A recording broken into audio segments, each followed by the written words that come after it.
Hey, so just letting you know that this video is going to talk about body image, body changes, dieting, weight, exercise, things like that. So if stuff like that triggers you or you just don't like that kind of stuff, maybe don't watch the video and I'll just see you in the next one. But for those of you who are interested in that, keep watching.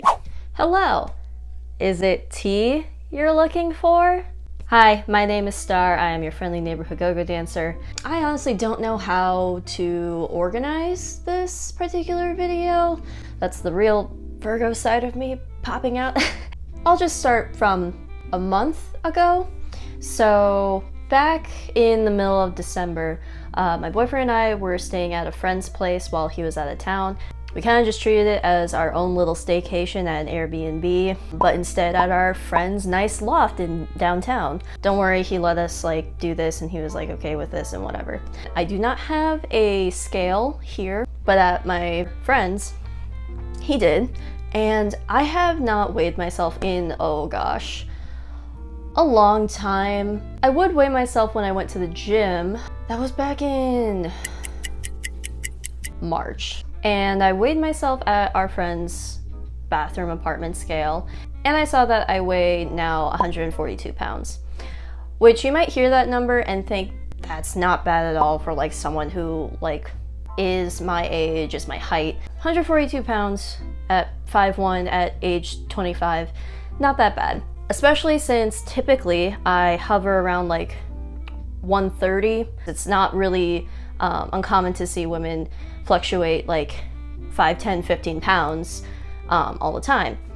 I am not one of those people. For the past 5 years at least, have basically hovered in a 5-pound range. I have hovered between 128 to 133, and I have not really gone outside of that range over the past 5 years. 142 was the heaviest that I have ever weighed. So let me preface this by I've done a fair amount of work on myself, on my mental health, on my body image, to basically say just because the number on the scale is not what I thought it would be or what I want it to be, that doesn't mean that I'm a bad person. So I looked at that number and immediately felt the weight of all what society tells you. And after I felt that initial little punch, I was like, no, you've done X amount of work to not result in a shame spiral. What we're gonna do with this new information is treat it as such, treat it as information. 1, we are going through a pancetta. 2, I had just spent the past 5 to 6 weeks in one of the most grueling times at my day job, working 12-hour days in the cold. And when I would come home from that job, even though I had packed a lunch, I was still extremely hungry when I came home. And so I would come home and eat as much as I possibly could, to the point where I felt sick. So those two combined probably led to this 10-pound weight gain. So now let's move into what the rest of this video is going to look like. I wanted to re-establish what I consider a healthy lifestyle for myself. Number 1, I wanted to stop eating when I felt full and then start eating when I feel hungry. I know that sounds incredibly simple and basic and obvious, but I had forgotten that over the course of 5 or 6 weeks, and it had started to affect me negatively. Number 2, I wanted to cook a lot more. Now that I'm on my break from my day job, and I'm supposed to be working my night job, but my night job is at a bar and it can't open until it's allowed to be at 50% capacity, and technically the restriction right now is that we can open at 50% capacity or up to 150 people. My bar is bigger than a 300-person capacity. That's a long tangent that I feel isn't necessary for the situation. I still can't work my night job. I have a lot of free time is the thing that I'm trying to say. And now that I have a lot of free time, I want to be able to cook a lot more. And cooking for yourself is going to, by default, be better for you than eating out at places. Because places, they're going to add a lot of stuff in there that tastes really good because they want their food to taste the best. They're gonna add a lot of oil, they're gonna add a lot of butter, they're gonna add a lot of salt, cream, all the things that taste really good but are maybe not the best for you if you eat them consistently. Number 3, I wanted to reduce the amount of meat that I was eating in my diet. I made the realization a couple of weeks ago that back when I was working, I was eating meat twice a day. For these next few months, I wanted to reduce that down to eating meat 1 time a day, and if I could have a couple of days where I just didn't eat meat at all. Years ago, I was vegetarian for about 4 years, and then I started working more physically demanding jobs, and my body couldn't take the physical stress without making adjustments to my diet, so I slowly started adding meat into my diet for a couple days a week. Now that I'm not really working, I can switch back to having some vegetarian days in my life. So let me show you some of the vegetarian meals that I made. This is a vegetarian chili with sweet potato, and this recipe actually has no tomato in it. It uses vegetable broth or chicken broth instead, and a whole lot of beans. And I actually use Impossible meat here, and let me just say that Impossible meat, like the ground meat, was the best vegetarian meat that I've ever used. Normally in chili, vegetarian meats just soak up all the liquid and it turns into like this weird paste consistency, but this one actually held up. The next thing that I made quite a lot was 3-cup tofu. Now the trick with tofu is you have to freeze it and thaw it twice in order to get the right texture, and then squeeze out all the liquid. And I air fried it with cornstarch and just put it over some fried rice. And this is a really good vegetarian meal. You can even make it vegan if you want to. I will definitely be making this a lot in the future. 4, I definitely wanted to work out a lot more. During that 5 to 6 weeks, I had 0 time to work out. So again, now that I have a lot of free time, I want to work out again. Gyms are closed, but that's fine. I've become very familiar with free online workouts and they're very effective and I like them a lot. So I wanted to work out at least twice a week, 3 or 4 times ideally if I could. So I started this in mid to late December and I wanted to incorporate these 4 habits until I start my day job again, which will probably be beginning of March. So this is going to be part 1 of 2 of me documenting this whole 3-month-ish journey. I'm not expecting huge results by any means. I've had the same body type, shape for a long time. I pretty much got to age 20 and didn't really see a whole lot of change despite whatever I was doing, like changing diets, changing exercise routines. First thing that I've noticed in these first couple of weeks, immediately, I'm doing a lot better with these cardio workouts. I'm actually able to do them all the way through. Maybe not at the full capacity that the workouts are designed for, but I am at least able to complete them entirely, like do the whole 10 or 15 minutes of it, as opposed to like having to stop at like 8 or 10 minutes. I mainly just wanted to do this so that I felt better, and I know that seems cheesy, and everybody who's in the fitness world on YouTube says that. Don't do it because you want to look different for a swimsuit. Do it for you. Do what feels good. But like, I did not feel good.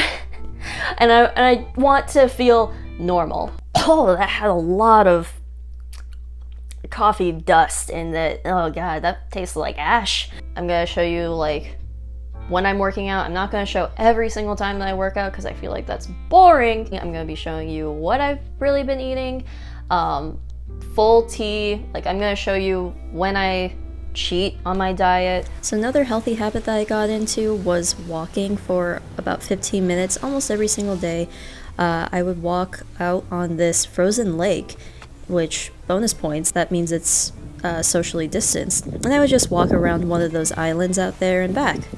I once saw a comment that said, the longer it takes to accomplish a goal, the better, because it's not going to be a crash diet, it's a lifestyle change. And that's my goal with making this a 3-month-long journey. It's a very long process. It means that these goals are going to be a lot more gradual and these goals are going to be a lot easier to maintain. The main thing that made me realize how much bullshit is in the health and fitness world is the idea that losing weight is calories in and calories out. That is wrong. The human body has hunger hormones. So if you consume less calories, your hormones are going to kick in and tell you, hey, that you need to eat more calories. For anybody out there who is frustrated that they are unable to lose weight with the calories in, calories out method, I understand your frustration. That being said, it works in the other way too. If you eat a lot of calories for one meal or for one day, your hunger hormones are going to wean off and you're not going to be as hungry the next day or the next time you need to eat. Okay, today is January 15th and I just finished the workout that you guys just watched a time lapse of. I don't know how many days it's been. Oh my god, holding this camera is really difficult because I just did an arm workout. I feel like I'm able to go for a lot longer and do harder things and take less breaks. I've got leftover potatoes that I made a few days ago, which when I made these potatoes, they were definitely like I don't feel hungry, but I haven't eaten in like a very long time. So I'm just gonna eat something that feels doable right now. And I got a sausage from when I made pasta the other day. And I got some random broccoli with, I left it in the kitchen, but it's a side of ranch from when we ordered from yeah, it came with like my side salad, which that side salad was depressing as well. Yeah, so this is my lovely depression meal. That's like honestly like quite balanced. Yeah, this is just random odds. But it's a little random.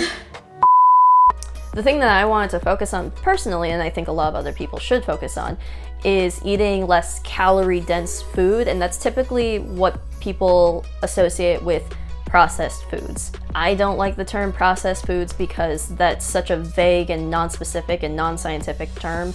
Like, processed can mean whole wheat bread. Whole wheat bread is like, fine. Processed food means yogurt. Yogurt is also fine. Processed food technically means any food that has gone through a process. What people should be avoiding is calorie-dense food. Stuff like Twinkies, stuff like McDonald's, stuff like potato chips. Things that have a lot more calories than it seems like they should have.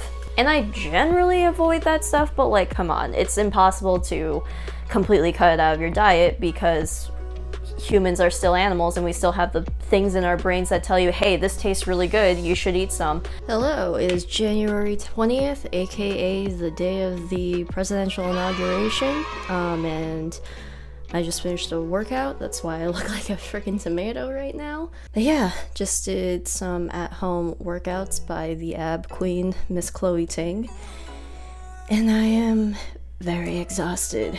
Hello, just wanted to check in. Today is January 22nd and I just finished a workout and I realized that I never actually explained what I do for any of my workouts. But usually I've been mainly doing Chloe Ting's workouts. Oh my god, I'm out of breath as I'm talking. Sorry about that.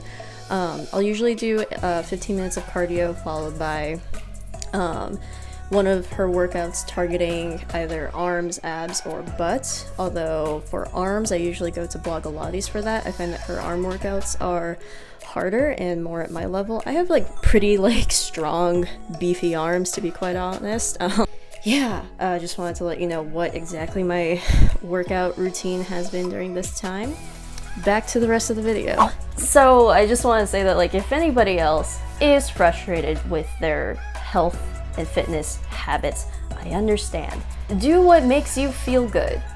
What made me feel bad was eating until I felt sick. And what's also going to make me feel bad is not feeding myself food and denying myself of good food. I made cookies. I ordered fried chicken sandwiches. Don't focus on like the little tiny tweaks that determine whether or not you are good or bad at being healthy. Try and focus on like, is what I'm eating making me feel okay? Because in my past years of like trying to focus on those little things, I feel like I wasted a lot of mental energy on not getting any results. Okay, today is January 23rd and we're trying something a little bit different. I've got shoes. this time. I noticed that like around the last like 5 minutes or so of cardio, my like ankles start to feel like a little bit of tightness and tension and pain. So I'm gonna try it with shoes this time, and hopefully that fixes the situation. Alright, just finished the workout, and it looks like the shoes actually did help quite a bit. My ankles didn't feel like any sort of strain towards the end there, which is good, so doing shoes from now on. Hey, so it's still January 23rd, and I forgot to mention a snack that I like to have a lot, an apple with peanut butter. And I have it like every other, if not every single time after I work out, or right as I start stretching, I start craving an apple and peanut butter. Also, I had to open up a new jar of peanut butter, so I want you guys to enjoy this moment with me. Ready? Oh. My body image journey is being frustrated with the fact that I am doing all the things that these Instagram influencers are doing and not looking like them. And ultimately saying, I just have the genetics that make me look like this. So I better get used to it. That doesn't mean I can't feel proud of being able to do XYZ workout, but I shouldn't focus on little tiny things that will maybe make me look like someone that I will never look like, and maybe I'll just end it there. Hello, today is January 31st, and I figured this is as good as any day to make a halfway point check-in, and I am purposefully wearing the exact same clothes that I wore when I first measured myself. I am about to do a workout, and I am purposefully measuring myself before actually working out, so that you get a realistic look of what my body looks like, as opposed to, you know, after workout when you might look slightly different, or first thing in the morning when you haven't eaten in a long time. I wanted to give like a realistic depiction of what I look like. I unfortunately won't be able to tell you what my weight is at this halfway point because, like I said in the beginning, I don't have a scale in this apartment. So looking at this before and after of 45 days worth of doing these habits, I honestly don't see like a whole lot of difference. If anything, maybe a little bit more definition in my abs, but that might just be the fact that I got a ring light in this time, so it's just slightly lit better. I feel like I actually lost some definition in my arms. I'm pretty sure that's because I'm not working my job that I normally work. That involves a lot of heavy lifting, but considering I haven't worked my job in months now, the amount of definition lost, like it's expected, and if I'm able to keep it up, that's a good thing. And I expected not a whole lot of difference, but I will say the difference between when I started versus now, I don't get nauseous nearly as much as I used to. Definitely better at knowing when I am hungry and knowing when I'm full. And that was the main goal that I wanted to accomplish. Definitely working out a whole lot more, which is good considering I don't have my job to give me a reason to be active. What else? What were the other things oh yes, definitely cook a lot more. I cook like, I would say like 75% of my meals. I go back and forth on whether or not I actually ate less meat. My body was still struggling to get used to eating tofu. And I'm pretty sure I've had issues with eating tofu in the past, like digestion issues. If I'm gonna be vegetarian more often, I think I just need to eat things that are not soy-based proteins. I'm still gonna continue with this. Let me know if you think I should order a scale or not. One thing that I will say that was helpful in this past month and a half, there's a popular YouTube channel here called Good Mythical Morning. They have like a adjacent channel called Mythical Kitchen, and the host of that channel is Josh. Anybody who looks at Josh, you can see that he is quite the specimen of a man. So I recently followed his Instagram, and I remember one day he posted a video of him playing shirtless tennis, because if he got some post to X number of views or likes or whatever, he would post a video of him playing shirtless tennis. And what was really interesting and helpful for me, a lot of people consider him very attractive and like kind of a meathead. Watching, like seeing him play tennis and whatnot, his body shakes and jiggles even though he is considered a very healthy, fit looking guy. My body shakes and jiggles whenever I am exercising. But also, like, you can see in Josh's body, he still has like the muscle. And if you look at my body, I also clearly have the muscle there. And also, if you know what kind of a person Josh is, you know that he eats a lot of garbage. And I also enjoy eating garbage. I think ultimately it was helpful seeing that Instagram post because I felt like I was looking at someone achieving what I am also trying to achieve, which is a balance of fitness and happiness that is sustainable, and also I needed an element of self-acceptance in there. Yeah, I think that is what I'm trying to say here. With that being said, I will see you in part 2. Please subscribe. Hopefully I'll see you guys in part 2. Bye!